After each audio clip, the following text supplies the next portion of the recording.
Hello, everybody. How are we doing? Hopefully, quite well.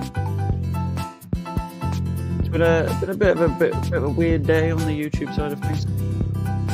For example, I couldn't see that I'd uploaded a video for about 2 hours. Neither could you guys, apparently, which is always fun. So, hope we're doing well. Looking forward to the Chelsea match, which is coming tomorrow night. I think I'm going to do a streamed preview now. I'm going to do a pre-recorded one at some point as well. But I quite like doing the streamed ones because it just means I get to have a little bit of a natter with you guys, which is always nice and fun. So, what I'm going to do is I'm going to start the poll. Well, start the stream, sorry, start the poll by asking a very simple poll question. You couldn't have guessed that I was about to say that, could you? What is the result on Wednesday? And do we say Leeds normal time, Leeds extra time, or pens? Do we say Chelsea normal time? Or do we say Chelsea normal time and pens? No, sorry, extra time and pens. Also, it might not be the longest of streams because my throat is still absolutely knacked, which is always fun, isn't it? So it's just a little bit of a pain down here, which is always good fun. But should be right. Won't be too much of a problem. Hopefully, the match on Wednesday is a pretty good one because I'm also working it at the same time, which is going to be a good adventure.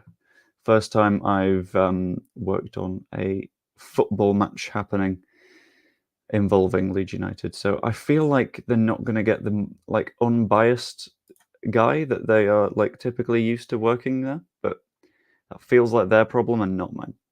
So what I'm going to do is I'm going to run through a quick little Chelsea versus Leeds United preview. We're going to go through the team news, predicted lineup, how Chelsea play, some of the weaknesses that Chelsea have, what exactly we need to do, and my predictions for the match. And then we'll discuss what you guys think. We'll have a little bit of a chat between the chat and me, and we'll just talk through what we expect to happen in the game. Do Leeds United have the chance that we think we do, according to the poll results so far? And ultimately, we'll just sort of land on having a nice little preview done. So that's going to be very fun. So first, I'm going to talk all about the team news. And yeah, we have multiple injury concerns. Going into this, I thought we'd be relatively okay. I thought we'd be nice and chill because although Leicester was a high-intensity game of football, it wasn't one that I thought had actively injured our players. Might have been wrong about that. Might have definitely been wrong about that. 3 major doubts discussed in the press conference were Patrick Bamford, Crescencio Somerville, Jorginho Rutter, in addition to Dan James having a little bit of a knock, but he should be available as far as I can tell. That's a good thing. That's definitely somewhat promising. It means that we're going to sort of keep things nice and up and running and positive, and hopefully Dan James is able to play and run at their defenders and cause them some problems because all of his normal teammates aren't going to be around, or probably aren't going to be around, because I expect some very heavy rotation in this match. Daniel Farke made a point in his press conference to say that he's not going to be in the business of risking anyone in this game, and that makes complete sense to me because we don't need to, because we need to focus on the Championship rather than the FA Cup, because the Championship is where we can find the most success right now. The odds of winning the Championship looking pretty good. The odds of promotion looking even better. The odds of winning the FA Cup overall, not the best. So that's where we've sort of got to take the positive approach and go, okay, we'll focus over here, but we can still do our best over here. And that is where I have gone with a predicted lineup that is sort of reasonably well matched for that mentality of a win would be nice, but it's not a necessity. I think starting with Illan Meslier just makes sense. We know Illan Meslier is incredibly good. He's reliable. He's a good enough goalkeeper. Admittedly, the last time he played Premier League opposition wasn't necessarily the best for him because he ended up conceding quite a lot of goals last season, but I feel like the majority of that was to do with the defence in front of him being poor. He's been pretty good since the turn of the new year, and I trust him enough. So I think Illan Meslier starts in goal. In front of him, I'm going for a slightly different back line. We're changing a little bit from what we've seen in the Championship. for the sake of freshness and, in some cases, for the sake of experience. So I can see Connor Roberts starting for the first time, which I mentioned in my video that I did a little bit earlier. It just makes sense to me that he scored a goal. He's clearly on some decent enough form. Him starting feels like the rational move. Ampadu and Rodon both don't seem to have any injury worries, so it doesn't seem like there's any real point in swapping any of them out, especially when we're thinking that next season we will want to be playing against Premier League opposition with this backline. You might as well test them out in the game against Chelsea, with Sam Byram out on the opposite flank. Byram and Firpo, I've said, are completely interchangeable in this one, because I think we can start trusting Firpo defensively a little bit more. Tell me in the chat if you think that I'm completely wrong there. But at the same time, Byram is returning from injury. I think he is apparently going to have enough minutes in his legs, although that was apparently a point of discussion that was yet to be worked out. So I'm going to switch that back to Firpo, actually, and say have Byram on the bench, just because it might be a little bit more sensible to say Byram substituted on in case we have any issues at right back or left back. Junior Firpo, see what you can do. They'll be supported by a midfield in front of them that can be very defensive. Both of these midfielders are sort of known for playing sort of defensive roles this season in a way, but they're also fairly playmaking, have the opportunity to sort of build us up from the back. I've gone with Ilya Groif and Archie Gray. I think Archie Gray, in terms of playmaking, is going to be absolutely fundamental to the way that this team plays going forwards, because he's someone that's very comfortable with the ball at his feet. We know that he can pass. We know that his intelligence in terms of runs is definitely there. He needs some minutes in midfield, though, and I don't see many better opportunities to give him those in a relatively low-risk environment. Ilya Groif next to him will do a hell of a lot of running. We know this. Honestly, the engine in Groif is terrifying. The amount of running he does every single game is unending. And I feel like it's going to be pretty damn good to see him up against a midfield of Caicedo and Enzo Fernandez, when they both proved in the Carabao Cup final, in my opinion, at the very least, that they weren't quite all they were cracked up to be. I think this midfield will definitely do a job. And they'll be sat behind a front line that isn't quite who I would have ideally picked, but injuries have ravaged our side. And as I mentioned, Daniel Farke said he didn't want to take any stupid risks with any players. So I'm going to go with Jadon Anthony, Joe Peru, and Willy Gnonto. That is an effective enough front line, in my opinion, to do a good enough job. I don't know whether they'll beat Chelsea, but when it comes to trusting players in your squad, you've sort of got to trust every single one of them and say that, sure, you might be able to do some good here. Because the alternative is almost explicitly saying to your players, I don't think you're good enough, which is a bit of a problem. And I've put them behind Mateo Joseph. I think this could be a very interesting place for Mateo Joseph to start a game, if only because, how do I put this? His sort of creative output is sort of similar to Bamford. You see the energy in his press. You see the way that he makes runs is similar to the way that Bamford does. And we know that Pirlo isn't 100% comfortable in that number 9 position. So we'll see. Ideally, in my opinion, I think it would be for the best to play Joseph, but I sort of want to know what you guys think, because I think this could be a pretty big game, and we'll see what happens. Farke's dropping his main players. They're not injured. They'll miraculously recover by Saturday. I don't quite think that's a fair thing to say, because he didn't say in the press conference that they are 100% injured. He didn't say all of these players are completely buggered. They're out. They're gone. He was more going along the lines of there are big question marks around Rutter, and Somerville has rolled his ankle, so it's a little bit swollen, so that's not ideal. Bamford felt something in his calf. This isn't necessarily a they're all injured, it's done. If they come back for Saturday, that's not him lying to us, that's just resting players. There's not a miraculous recovery here, there's just management of minutes, I think, which is a completely fair way of approaching it. Richard, you do this every stream, and I never quite understand whether you have 0 or all of the ball knowledge, but I appreciate it. Archie Gray better than Bellingham, Bamford better than Haaland. It's a bold shout. It's a decent lineup and logically reasoned. Thank you very much, Martin. Would anyone make any big changes to that lineup? Because I think there's an argument for keeping Kamara in, but the amount of running that he does in midfield normally is significant, and we sort of don't want to risk things. It's a bit of a tough one, I think. And it looks like a bit of a tough one according to the poll, where we now have 46% of people thinking that Chelsea are going to go through, which I'll get into a little bit later. I got some predictions coming up in the future. Like the lineup just may rest Archie. Yeah, that's fair enough. I mean, I understand the idea that Archie might need a rest at some point, but I feel like Farke has trusted him enough so far, so we'll see. Maybe some of the injured could be on the bench for a second half cameo. That's what I sort of mean. Like, I think their minutes are being managed. I don't think they're necessarily injured, and part of managing those minutes includes you can go on the bench and we will call upon you if we need you, rather than, oh shit, we need to play you right now, if that makes sense. Have I phrased that well? I don't know. But we also need to discuss how exactly Chelsea play, because there's more than one team in this match, as much as it might not feel like it, as much as we all like to be very Leeds-focused. Chelsea are a big point of discussion, and I've done a little bit of research into them. I've not fully dived all the way in, because I've honestly not had that much time right now. But if anyone has any notes on Chelsea, just let me know, because I think it's good to get as many voices as possible in these previews and discussions and stuff. And one thing that I've noticed about Chelsea is that they tend to hold the majority of possession. As easy as it is to meme on Chelsea, because they have signed every single midfielder in the world, seemingly, for all of the money in the world, it makes sense that they hold a lot of the ball, because those players are quite good at holding possession and passing it about a little bit.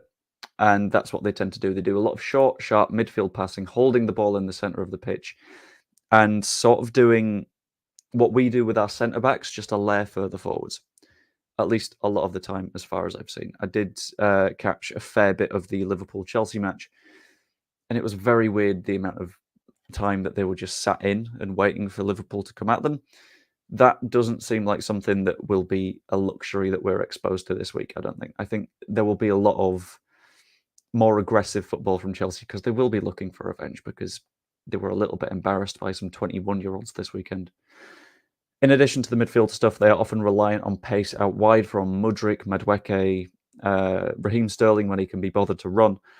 And they do create a lot of chances, even when they're behind. They're quite good at getting back into games, and even though they perform quite badly, they will occasionally pull out the odd good chance that we'll have to deal with. But aside from that, they're also vastly underperforming at both ends of the pitch. They concede more goals than they should. They score fewer goals than they should, which ultimately means that they've not gotten the results that they ideally should have this season, which makes them a little bit of a threat, because there's always that risk that they might revert to the mean, finishing improves a little bit tighter at the back, and that's where you get problems. And that's all I can initially think in terms of Chelsea's playstyle, because they tend to vary a bit depending on their opponent. I think they will look to hold a lot of the ball against us, play like they did against Middlesbrough, and try and force chance after chance after chance. But I'm going to have another quick look at some comments, including Chris. If they were needed, they'd be playing. It's a case of priority. The priority is the league. Chelsea will win at a canter. You are an incredibly negative kind of guy, Chris. Considering that we are on a win of 9 wins in a row in the league, combined with the fact that Chelsea just lost to some under-21s, I don't think them winning at a canter is guaranteed in the slightest. I think that we're looking pretty all right for it, to be completely honest with you. Maybe put Robertson at right back and Archie in midfield. That was sort of my idea with the predicted lineup that I popped in earlier. I think that'll work. I think it's a fairly effective way of balancing minutes and also seeing Archie Gray in a slightly different position. They'll press hard like Leicester, need to be sharper in the back. I think that'll definitely be a point of attention for Leeds United going into this one, because Farke has noted that they haven't had a chance to adapt their game plan for this game, because there hasn't been much in terms of turnaround time. And I completely get that. That makes sense. But at the same time, I think there will be lessons learned from Leicester either way, because no matter how you look at the Chelsea game, one of the lessons that we could have gotten from the Leicester match was we need to be quicker, we need to be more attentive on the ball at the back. And that is something that I feel we will 100% do. There will have been training, and there have been training sessions. It's not like one of those really, really tight moments of, well, we've played Tuesday, Friday. There has been time for a little bit of training, hence Jorginho Ruttet wasn't able to a couple of days ago. And I think that's the sort of stuff that will have been trained. Your team against Chelsea is Meslier, Roberts, Rodon, Cooper, Byram, Grove Gray, Anthony, Pirou, Nonto, and Joseph. It's quite close to mine. I've gone Firpo over Byram because I think, and I changed my mind midstream on this one. I feel like Byram isn't necessarily going to have the minutes in his legs, if that makes sense. And Chelsea losing means nothing. A wounded animal is a dangerous animal. That's a good point. Yeah, they aren't quite in the right position right now to sort of, I don't know, it's odd. Chelsea are a side that don't look comfortable no matter what they're doing, which means that it's something that we can arguably take advantage of. They look like they've got a little bit of mental weakness. I'll get into that one in a minute. And I feel like that can be exposed. But this is a good point as well. Jackson being the danger man he's a very pacey kind of guy. And we saw against Mavadidi that Rodon and Gray don't necessarily have that pace to deal with it. Roberts might, if we play Roberts at right back, and he can cut inside, deal with it when Nico Jackson's playing through the middle. But it's going to be a tough one. I wish I had Richard's optimism. I absolutely feel that, Martin. And Chelsea are a Premier League club, not Plymouth or Cardiff. It took replays to beat them. It did take replays to beat them. However, it took effectively an under-21 side from Liverpool 120 minutes to beat them. And the Liverpool side looked significantly better a lot of the time. And that was only after they had a goal disallowed, in my opinion, wrongly. You can say Chelsea are a Premier League club all you like, but at the same time, that doesn't mean that they're on a good run of form. Like, let's have a quick look at the numbers. I'm going to be that guy because I do quite looking at the numbers.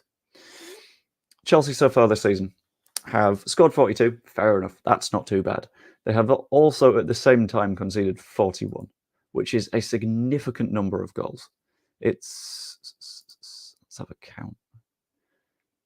Yeah, they are just like 9th, 10th-ish on goals conceded, which isn't good. And the fact is they concede a hell of a lot of opportunities, and we can take advantage of that. And we can say they're a Premier League club as if that somehow makes them invincible. But at the same time, is that not what we want to be? Is that not what this current squad is earning its position as? Yeah, that's a good point as well. Borough beat them in one of the legs, and that's Middlesbrough, who are, I'm going to have a very quick look at the table right now, 13th in the Championship, which is a little bit dreadful. And although, yeah, they beat Middlesbrough 7-0, we're not Middlesbrough. And it's hard. I like a bit of optimism. And I want to look at this game in an optimistic way rather than saying, well, it's Chelsea, we're not going to win, they're a Premier League side. And I can see the argument behind that because, sure, that makes them a little bit scary, but it doesn't make them invincible. A lot depends on what teams Leeds and Chelsea will put out, as both sets of teams have a number of injuries to key players. I think I agree with that. With one of the main question marks being just how seriously will Pochettino take it, because I think Farke's point of Chelsea only having one route into Europe right now, that's true. That will provide a significant little bit of encouragement for the Chelsea side because they all want to be playing European football. And I think the only route for them into the Europa League at this point is through... come on, words. I'm distracted by the fact that my throat's killing and I've got a cold. Is through winning the FA Cup. And I think that off the top of my head, Pochettino isn't someone that has risked dicking about a little bit like this with over-rotation in the past. But yeah, this is a good way of putting it. Any result is possible, I think. Liverpool under-21s are at a higher level than our current team. It's a huge gap. Sorry, Liverpool's under-21s are better than Leeds United's current first team. Is that what we're going? Is that where we're at right now? Hold on. Just going to check something. So, let's have a quick look at a match report from, admittedly, not the most recent, but it's still fairly on point. It shows off sort of what I'm aiming to here. share the screen, find a Chrome tab.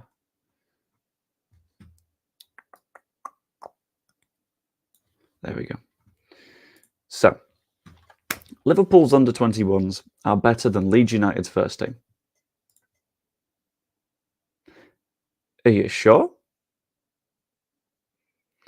Because it looks to me like Liverpool's under-21s are only as good as Leeds United's under-21s. This is from this season, by the way, a few months ago.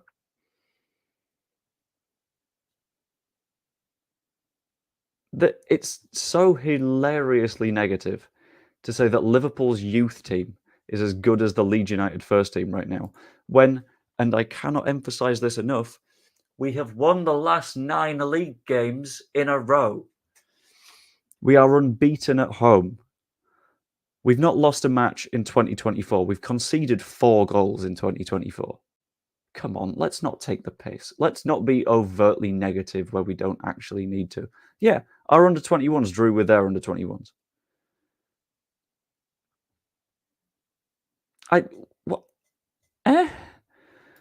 If Liverpool win the Premier League and or finish in the top 4, they qualify for the Champions League by winning the Cup. Liverpool will go into the Europa League, but wouldn't that fall to Chelsea? No, I think it goes to the next position in the league, which would be, I think, on the current table, West Ham.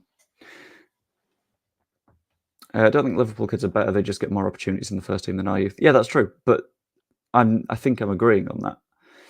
It's more of an issue of their 21s are not better than our senior team. That is an absolute joke, and I can't take that seriously in the slightest. And thankfully for us, Chelsea do have a significant number of weaknesses, and we will look to exploit them this week. And I know that Daniel Farke has said that he hasn't had the chance to sort of consider various tactical things to do, but they are weaknesses that fit quite nicely with what we're intending to do, or what we tend to do every single week anyway. First up, they are consistently exposed to counterattacks. Enzo Fernandez likes to play very box-to-box. He's not your traditional defensive midfielder. Moise Caicedo is someone that will sprint all over the pitch and try and track the ball down, and that is really good in some situations. Not when you're dealing with transitional football, though, and that is what we look to do.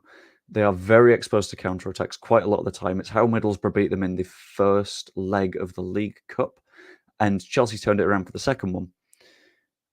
But that doesn't mean that they will deal with it against us. That is a spot that we can absolutely expose them, and with a front line that looks a bit like this. Anthony, fast. Nonto, pretty fast. Dan James, likely to be fit enough to get at least some minutes in this match. Mateo Joseph likes his running in behind. Joe Peru arrives late at the end of counter-attacking moves and is perfectly suited to those. I think their weakness is perfectly suited to a bunch of our strengths for this match. And in addition to that, they tend to commit a lot of fouls around their own box. That is because their centre-backs are not the most comfortable. I'll have a very quick look at Chelsea's most recent lineup. Why did something just move on my screen? Okay. Chelsea.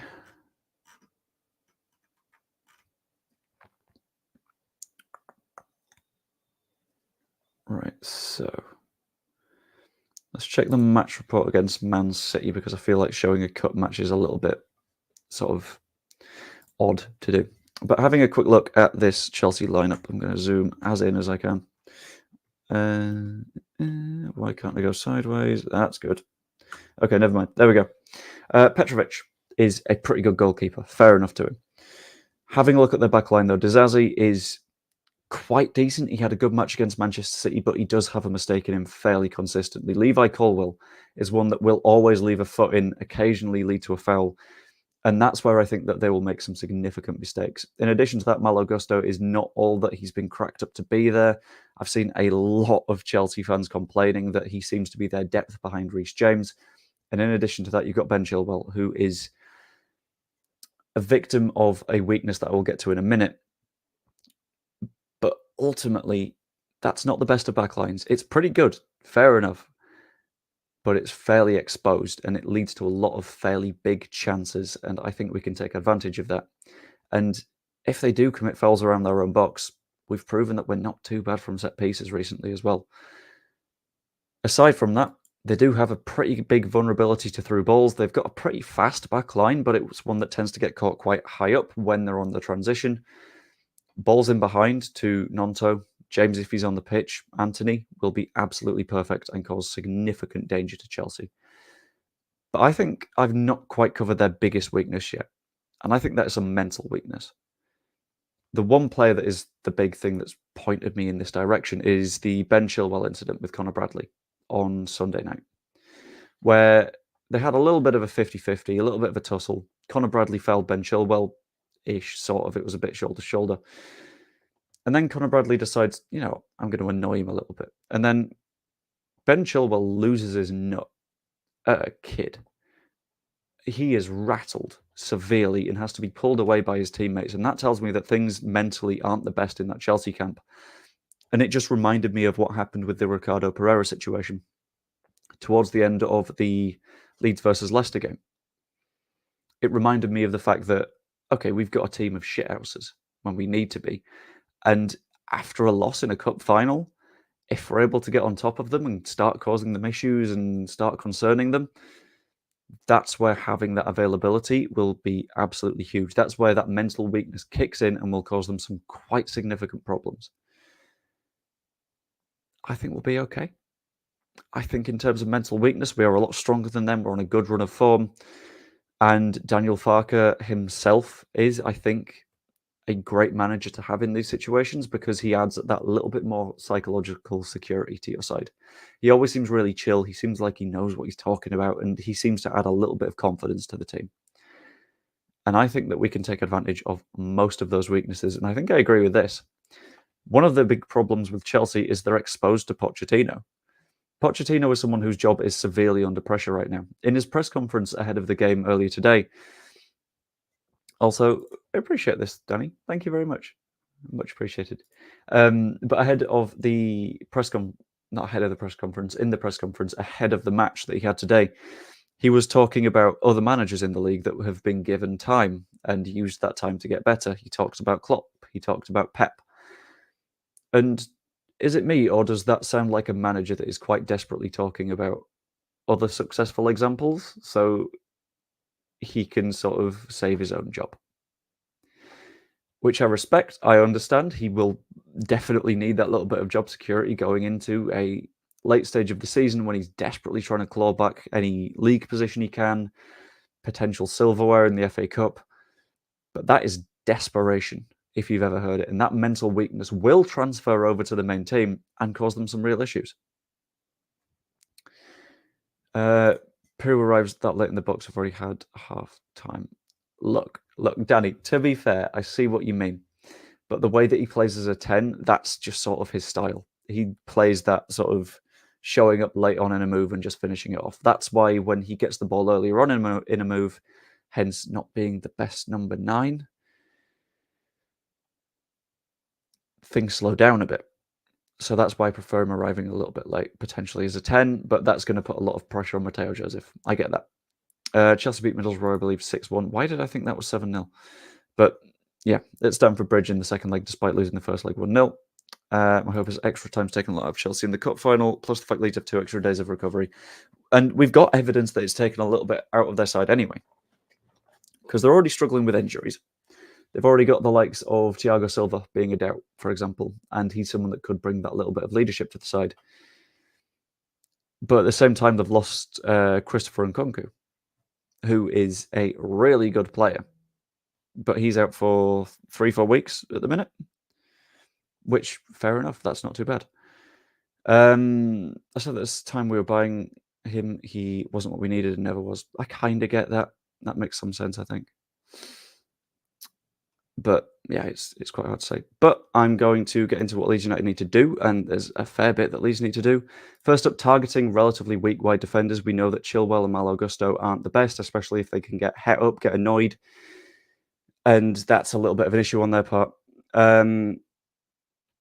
a little bit of a struggle for them, I think, where if we're able to target them with our wingers, if the wingers are playing well, they'll have some serious issues out there. In addition to that, I think we try and shut down the Parma threat early. I think if we try and get the likes of Ilya Groif shutting him down, that would be absolutely fantastic and would cause them some significant problems, I think. Use the substitutions intelligently. We know Dan James probably has some minutes in his legs. Make sure that we're using them. Make sure that he has a good opportunity and turn the crowd against Chelsea. We've talked about their mental weakness, and that isn't just the manager. It isn't just the squad. It's all around. It's in the ground. That is a squad that is willing to turn immediately and will cause significant issues for them. And ultimately, I'm going to get into some predictions because I don't have that long to stream. So I'm just going to finish this bit off. I think Daniel Farke will be happy to cede possession throughout because we will look to transitionally attack. We'll look to go from our end to theirs as quickly as we can, turn defence into attack and break them open that way when they're looking a little bit fragile. I don't think Chelsea will keep a clean sheet. And I think the game will be very tight, but I'm going to say potentially Leeds United to win 2-1. I think I'm comfy enough to say that. But I do want to know what you think. Let me know what you think in the comments down below. Like, subscribe, all that good stuff. And before I go, I do have one little thing that I want to do. I'm looking to do a little bit of a quiz series soon with some creators ahead of a charity walk that I'm doing in August, which is going to be some good fun stuff, I think. So yeah, I'm going to show the quick prep video for that. It's called Balls Knowledge. Should be quite fun. It's a quiz with various creators and stuff like that.